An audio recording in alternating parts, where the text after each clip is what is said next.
Hello tout le monde, j'espère que vous allez bien. Bienvenue dans ce nouvel épisode de Croissante. Pour ceux qui ont écouté l'épisode de la semaine dernière, je vous avais dit que je reviendrai cette semaine avec une interview, mais elle a été reportée. Donc du coup, j'ai improvisé un petit épisode solo et j'ai fait une boîte à questions sur ma story Instagram pour que vous puissiez me poser toutes vos questions et que j'y réponde du coup dans ce podcast. Donc c'est ce qu'on va faire aujourd'hui, sans plus tarder.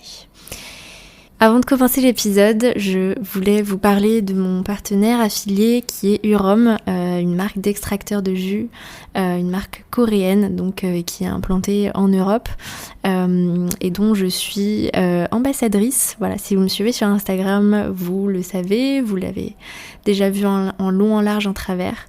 Voilà, mon petit extracteur de jus que j'ai depuis du coup le mois de janvier m'accompagne partout où je suis. C'est le modèle H310A de la marque Urom. Il est petit, silencieux, très pratique. C'est un extracteur de très haute qualité, donc un extracteur pression à froid, pression lente, pour extraire du coup le jus des légumes, qui est vraiment un atout très très précieux pour avoir une alimentation nourrissante et augmenter son apport en nutriments, en micronutriments, pour pallier voilà, l'alimentation moderne, au fait qu'on soit de plus en plus stressé et qu'on fasse fuir du coup les minéraux de notre alimentation et de notre organisme avec le stress. Donc grâce à cet extracteur de jus, j'ai vraiment pu augmenter mon apport nutritionnel et je me sens beaucoup mieux, j'ai beaucoup moins de fringales, je me sens beaucoup plus nourrie, beaucoup plus énergique. Et du coup j'ai un code promo pour vous permettre de vous offrir cet extracteur qui coûte normalement 350 €, ce qui est déjà un prix assez incroyable pour la qualité égale dans le marché, ça n'existe pas. Et vous avez une réduction supplémentaire de moins 20%, donc moins 70 € avec le code Louise20. Je vous mets le lien dans la description de l'épisode. Voilà, je sais que c'est le début du mois, vous avez reçu vos salaires, que c'est le début du printemps, donc que vous avez envie de nettoyer votre corps de toutes les toxines accumulées pendant l'hiver, que vous avez envie de prendre soin de vous au printemps, donc c'est le bon moment pour acquérir ce genre d'outil qui est vraiment très précieux pour la santé. N'hésitez pas à aller regarder ma story à la une jus sur Instagram pour en savoir plus.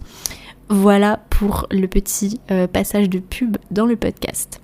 Ok, alors j'ai récolté pas mal de vos questions, je vais essayer d'y répondre, voilà, j'ai rien préparé, je vais essayer d'y répondre dans un ordre logique.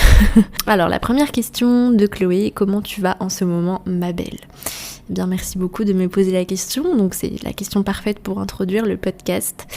Eh bien écoutez, je vais très bien, nous sommes dimanche 2 avril, j'ai déménagé hier dans une nouvelle guest house, donc vous savez j'étais dans une villa du coup à Canggu, et j'ai déménagé dans une autre guest house un petit peu moins chère que la villa que j'avais, mais qui ressemble un petit peu, qui est un petit peu la même chose, qui a que 4 chambres autour d'une très belle piscine, un très beau jardin avec des arbres du voyageur, et une cuisine partagée qui est complètement avec des baies vitrées sur une rizière, donc c'est magnifique.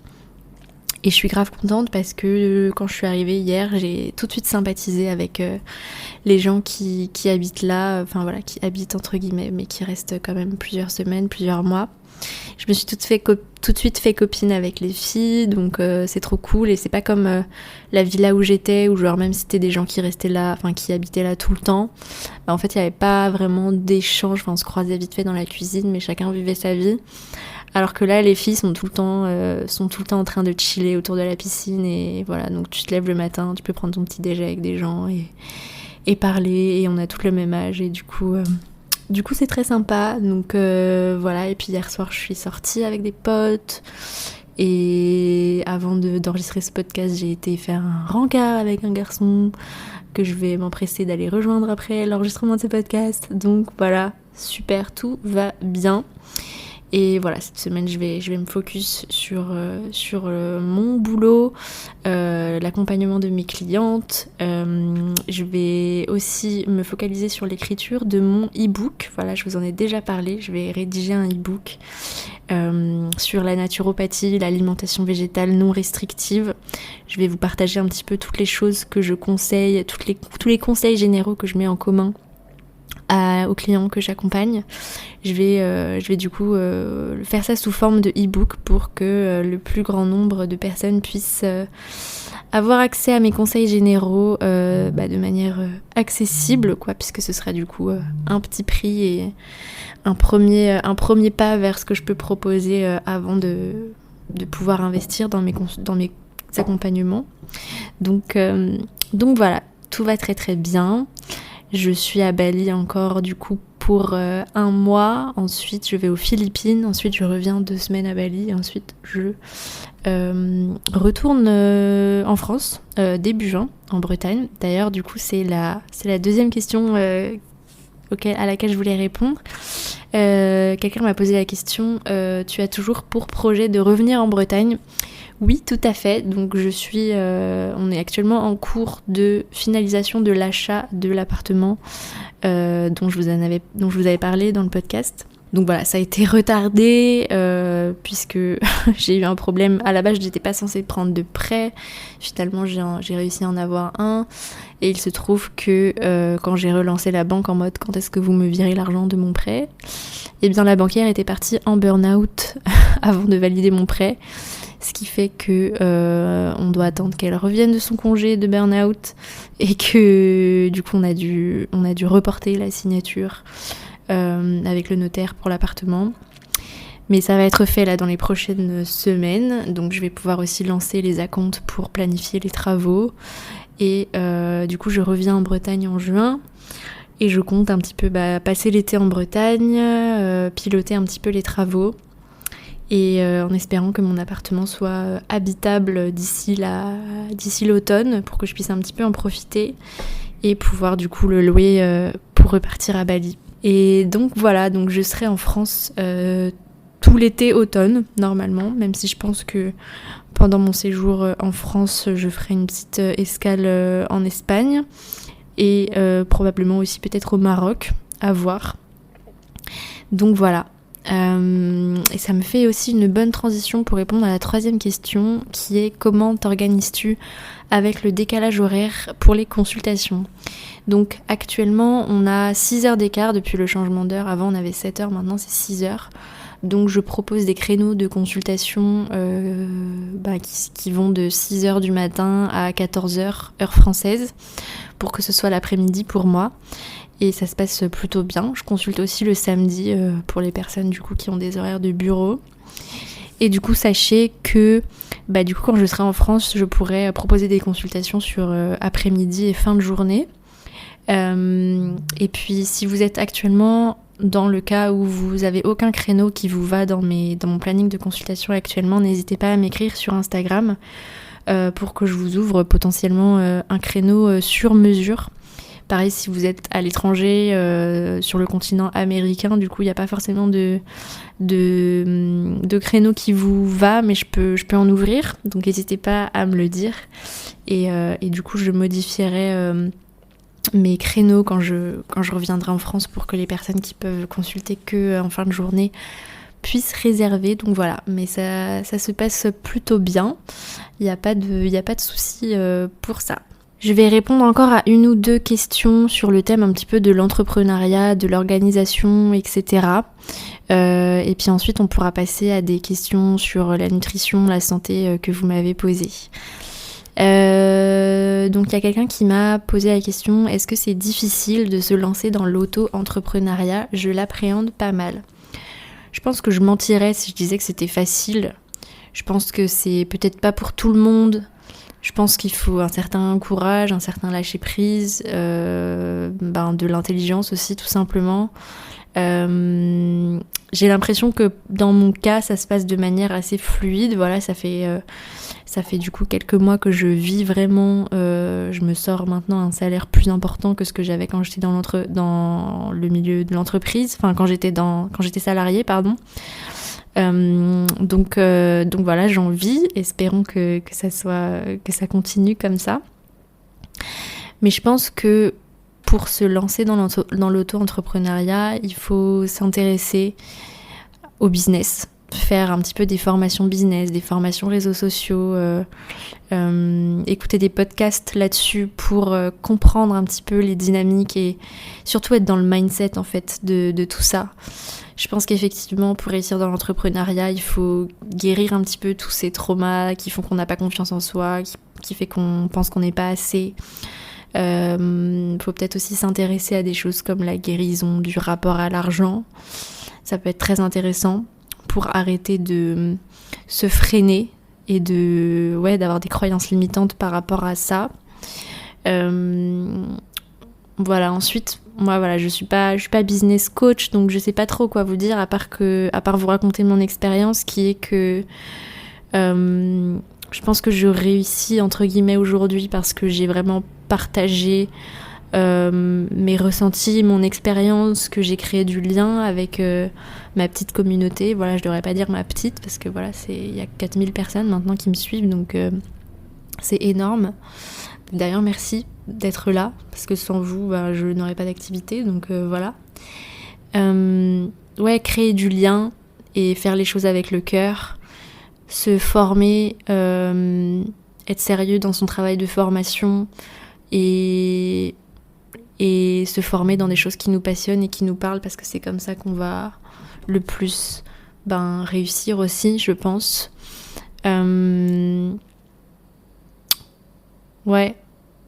Donc est-ce que c'est difficile dans le sens où il faut faire des sacrifices et tout? Je pense que j'ai reçu aussi des questions en message privé là-dessus récemment.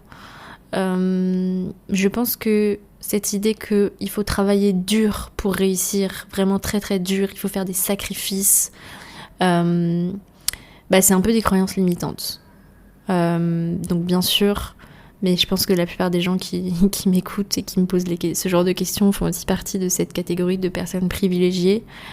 On est privilégié, voilà, en France on peut avoir des backups, on peut s'inscrire au chômage, on peut avoir des aides à la création d'entreprise. Donc on peut investir et s'investir du temps dans l'entrepreneuriat sans risquer toute sa vie et sans être trop stressé, je pense.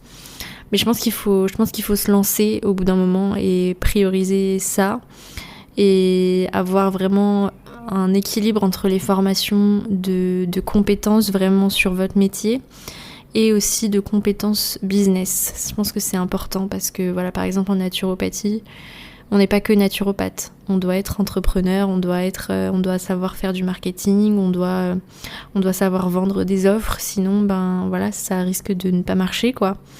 Donc voilà, mais sinon est-ce que c'est difficile? Je peux pas vous dire que c'est facile, mais en même temps je peux pas vous dire que c'est difficile parce que actuellement voilà, j'habite à Bali, je me fais un salaire très correct, je travaille grand maximum 6 heures par jour, vraiment grand maximum, et je travaille pas forcément 7 jours, il y a des semaines où je peux travailler 7 jours sur 7, mais ça va être il y aura des jours où ça sera que 1 heure ou 2, et si je me sens pas bien, je travaille pas de la journée, et c'est quand même plus facile, je trouve, que de devoir se lever à 6 heures pour prendre le métro ou le RER pendant 1 heure et devoir rester assis dans un bureau à se faire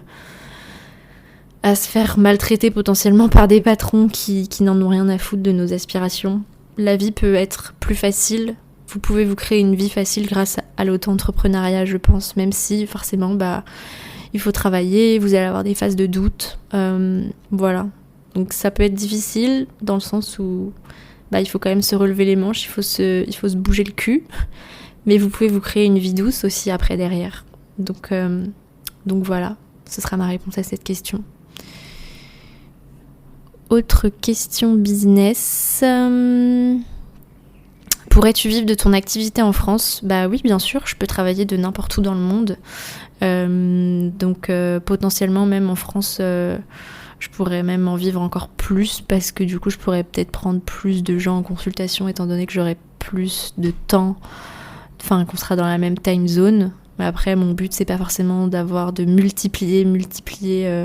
C'est pour ça aussi que j'ai augmenté mes prix, c'est parce que je peux pas, étant donné que je propose des consultations et des accompagnements en one-to-one, Je peux pas me permettre de suivre 50 personnes en même temps, sinon je vais juste exploser, parce que j'ai vraiment envie d'avoir des accompagnements dans la promiscuité et vraiment de suivre et de connaître la personne, de pouvoir lui répondre dès qu'elle a besoin de moi, et de me rappeler d'elle en fait, tout simplement.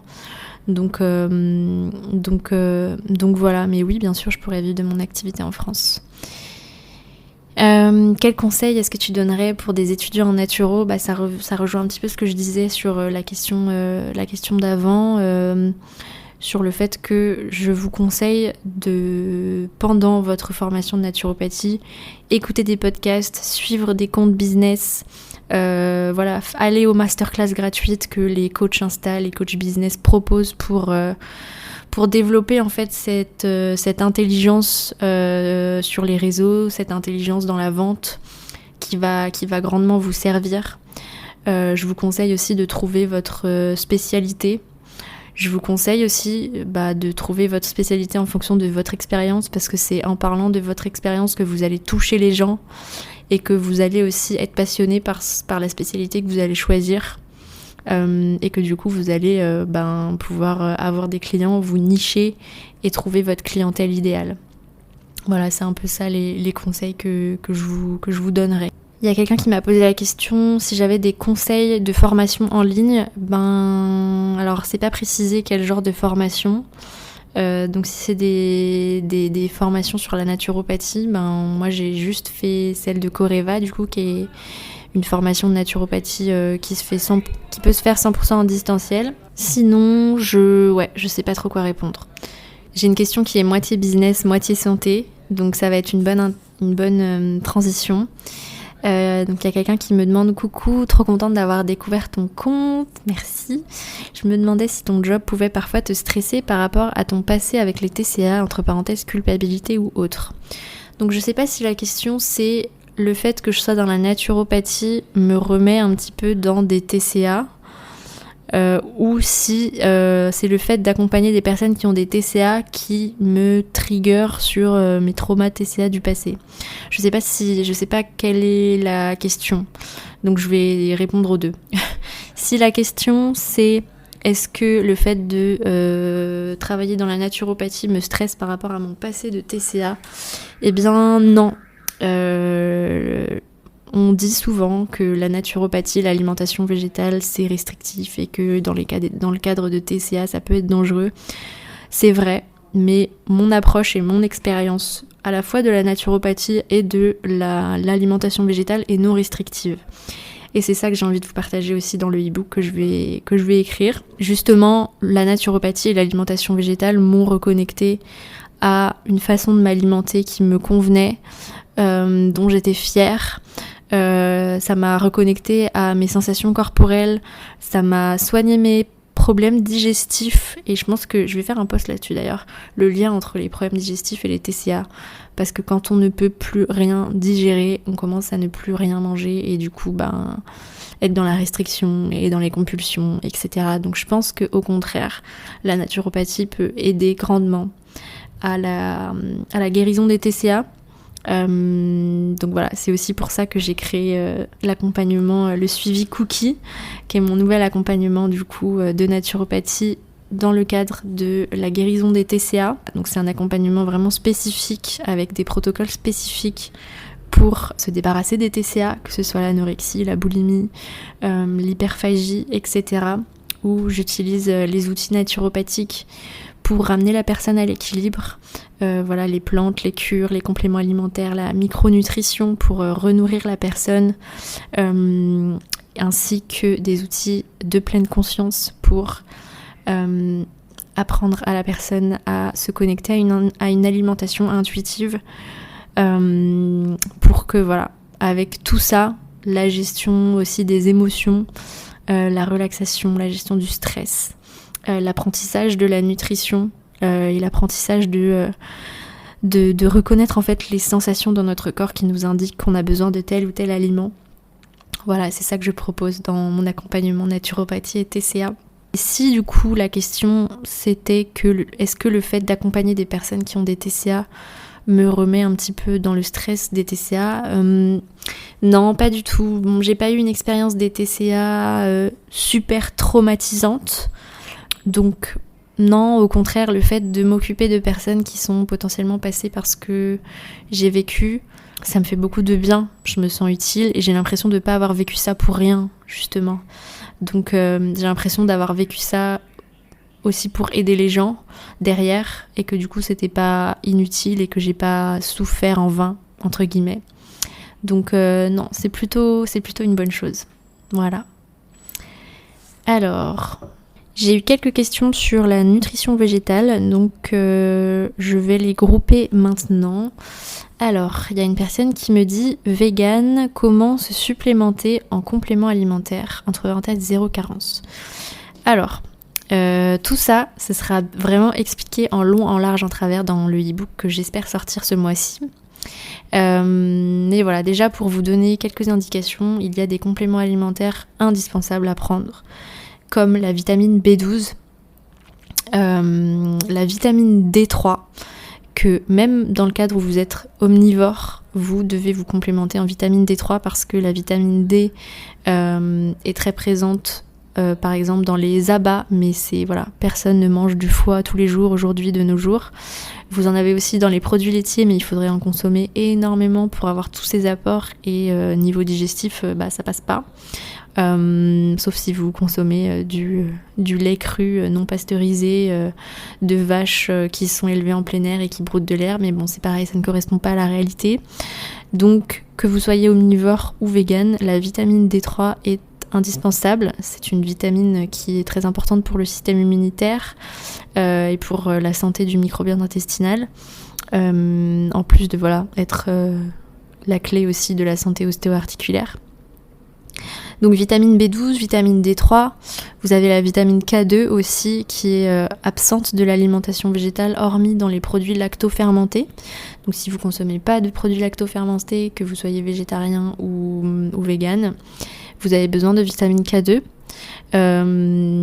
C'est une vitamine qui est très utile aussi pour la fixation du calcium sur les os, comme la vitamine D. Elle fonctionne vraiment en fait en synergie avec la vitamine D. Et ces 3 vitamines-là, vous les retrouvez en fait dans le kit essentiel de la marque InnoNature, dont je suis aussi ambassadrice. Et vous avez du coup le combo en fait de ces 3 vitamines essentielles au régime végétarien, vegan, que vous pouvez trouver sur le site du coup en combiné. Donc vous les avez tous les 3 à prix réduit, moins cher que si vous les preniez chacun seul. Et vous avez un code promo supplémentaire de moins 10%. Le code c'est Louise Brenner 10. Voilà. Ensuite, il y a d'autres aliments d'intérêt comme les oméga 3, EPA, DHA, dont on a besoin en alimentation végétale. Il faut aussi faire, surtout au début de transition, faire des bilans de carence régulièrement, checker régulièrement ses apports en fer, ses apports en iode. Donc voilà, tout ça je vous l'expliquerai dans mon e-book. Donc voilà. Mais en tout cas, ces 3 vitamines-là, c'est vraiment l'essentiel pour les compléments alimentaires. Ensuite, voilà, si vous avez une alimentation qui est riche, intelligente, bien menée, diversifiée, il n'y a pas de raison que vous soyez en carence. Voilà. Et je pense qu'il faut aussi arrêter de forcément lier le véganisme aux carences, parce que vous pouvez être en carence aussi en ayant un régime omnivore. Donc je pense qu'il faut arrêter cet amalgame en fait, à toujours mélanger, associer les carences au régime vegan, parce que c'est faux, beaucoup d'omnivores sont carencés aussi, donc voilà. Et justement le fait de transiter vers une alimentation végétale va faire que du coup on va s'intéresser à la nutrition, qu'on va aller faire des bilans de carence et que du coup on a potentiellement plus de chances de bien se nourrir et bien se supplémenter. Donc voilà. Autre question sur la nutrition végétale, c'est Pascal, ma cliente Pascal que j'accompagne en ce moment, qui me demande comment gérer les remarques des proches quand on transitionne vers le végétarisme ou le végétalisme. Alors dans ma formation Vegaia en nutrition végétale, on a tout un chapitre aussi sur la gestion de l'entourage. Et ce que j'ai retenu et ce que j'ai expérimenté aussi, c'est que quand vous décidez d'avoir cette alimentation et que du coup vous vous retrouvez en famille à des repas, etc. Je pense que ça sert à rien de vouloir être vindicatif et de convaincre les gens. Et du coup d'amener une espèce de mauvaise ambiance à table. Je pense que la meilleure chose à faire, c'est de dire que vous respectez déjà les gens qui mangent des produits animaux, parce que de un, vous êtes passé par là aussi, et que voilà, on n'est pas tous obligés d'avoir des prises de conscience au même moment, et d'être d'accord sur tout. De deux, vous ne détenez pas la vérité. C'est pas parce que aujourd'hui vous êtes convaincu par le végétarisme ou le véganisme que c'est une vérité absolue pour tout le monde. Donc il faut aussi rester humble, même si je sais que quand on découvre quelque chose et quand on est convaincu et qu'on a envie de se battre pour ça, on a l'impression d'avoir découvert la vérité, et que du coup on peut se permettre de prendre les gens de haut. Et je pense que c'est pas la bonne solution.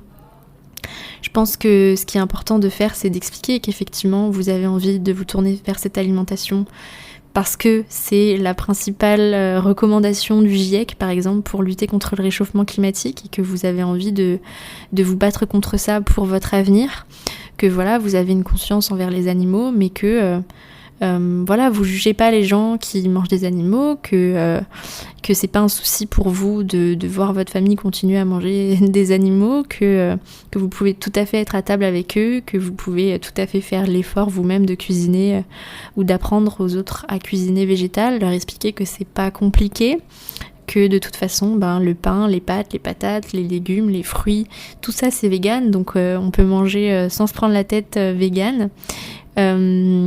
Et aussi voilà, plutôt que d'essayer de les convaincre, leur poser des questions, leur demander si ça leur fait pas de la peine de voir ces animaux dans ces abattoirs se faire torturer, s'ils ont conscience que effectivement le modèle d'élevage de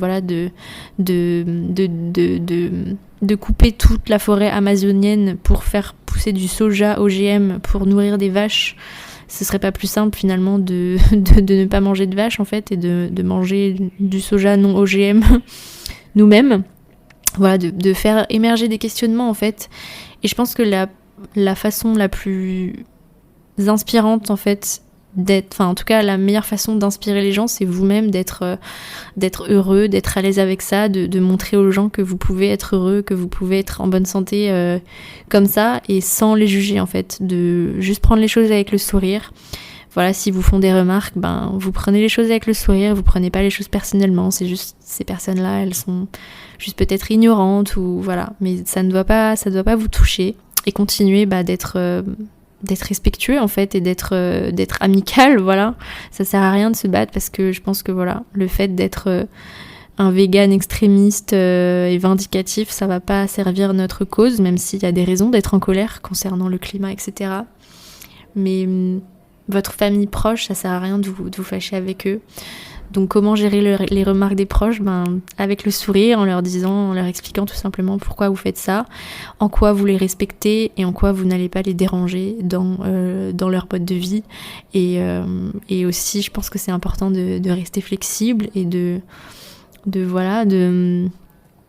rester flexible et de rester tolérant en fait, et c'est pas parce que mamie a mis du beurre dans sa tarte aux pommes que vous devez lui dire d'aller se faire foutre, voilà, c'est pas grave. Ça va rien changer. Voilà. Je pense qu'il y a un temps pour tout aussi. Il y a un temps pour être en colère et pour être vindicatif. Et il y a un temps pour juste apprécier le temps avec sa famille sans se prendre la tête. Donc voilà. Alors j'ai eu 2 questions qui sont assez similaires. Donc je vais les regrouper aussi. Comment on fait pour garder ou retrouver l'espoir quand toute une vie s'effondre ? Et il y a une autre personne qui m'a demandé comment garder la motivation quand on est très fatigué et que les étoiles ne s'alignent pas. Donc c'est rigolo parce que du coup j'ai l'impression qu'il y a plusieurs personnes du coup qui sont dans la même situation, d'être dans un moment de down dans leur vie. Donc ce que je pourrais dire, j'ai pas du tout préparé, donc j'ai pas forcément... Voilà, c'est des questions qui sont très vastes. Mais qu'est-ce que j'ai envie de vous dire intuitivement là ? C'est de vous souvenir que dans la vie tout passe, que...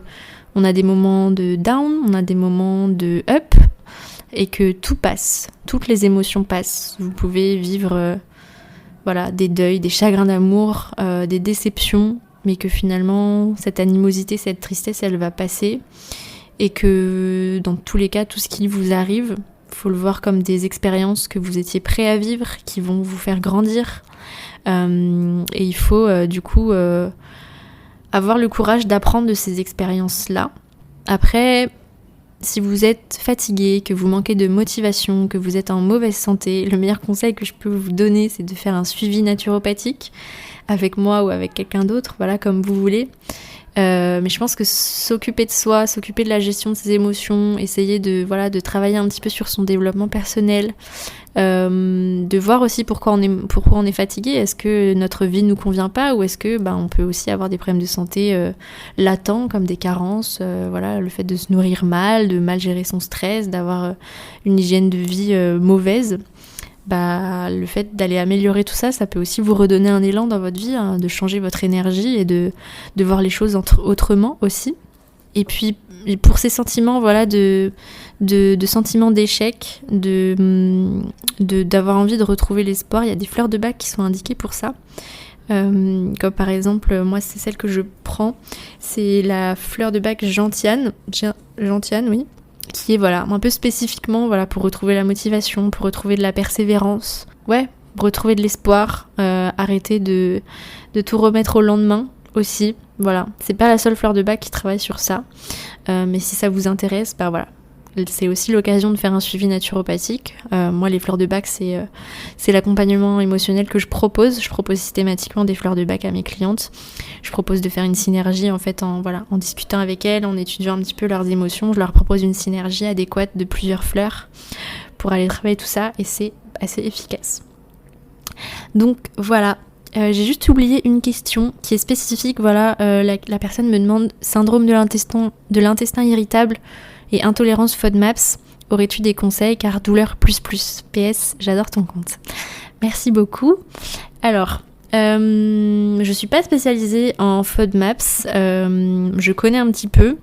Je suis des comptes, Vous pouvez suivre Fleur. Son compte Instagram, c'est SII je sais plus, diététicienne SII. Mais bref. Elle est, si vous allez sur mon profil, que vous allez dans mes abonnements et que vous tapez FODMAP, vous allez peut-être trouver son compte. Je le mettrai peut-être en lien de l'épisode, en description de l'épisode. Elle a un compte Instagram dédié sur le SI et le FODMAPs, donc ça peut t'intéresser. Mais qu'est-ce que j'ai comme conseil ? Je sais pas si t'as déjà fait un suivi naturo ou un suivi avec quelqu'un qui est spécialisé là-dedans, mais du coup c'est le meilleur conseil que je puisse te donner, hein, bien évidemment.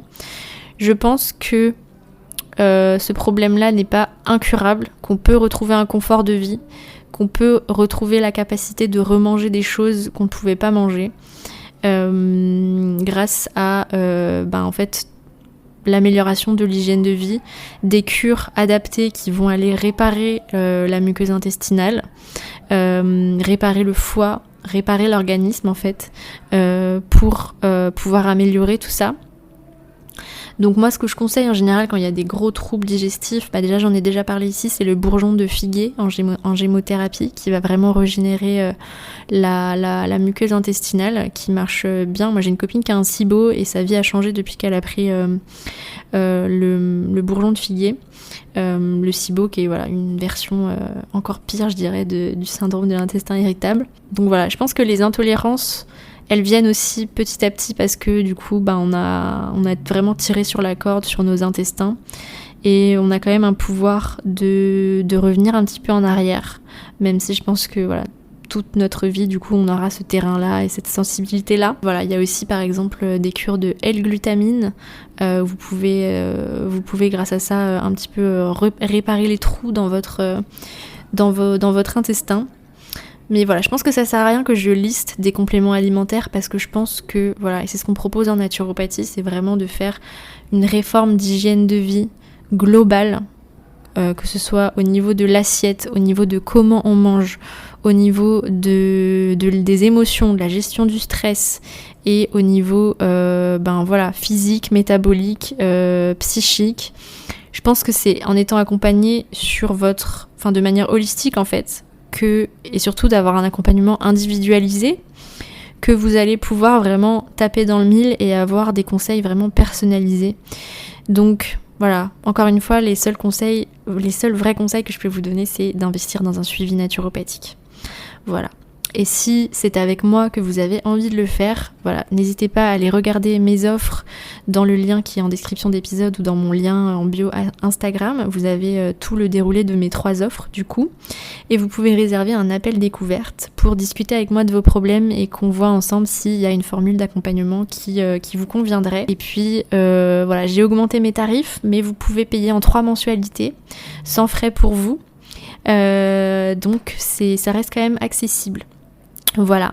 Et puis voilà, je crois que j'ai répondu à toutes les questions. J'espère que cet épisode de questions-réponses vous aura plu. N'hésitez pas aux personnes, pour les personnes qui m'ont posé ces questions, à me répondre à la réponse que je vous ai donnée, à m'envoyer un message sur Instagram pour me dire si la réponse vous a convenu, si vous avez d'autres questions qui émergent de la réponse que je vous ai donnée. Voilà. Voilà, n'hésitez pas. Je vous fais des gros bisous. Je vous souhaite une bonne semaine et je vous dis à la semaine prochaine pour un nouvel épisode. Voilà, sûrement, je sais pas encore. Mais voilà, peut-être une interview, peut-être un épisode solo, peut-être qu'il y aura une pause, je sais pas. On verra. Voilà, n'hésitez pas à partager l'épisode, à le noter si vous découvrez aussi ce podcast. N'hésitez pas à aller me suivre sur Instagram. Voilà, c'est tout. Voilà, j'arrête ici. Bye.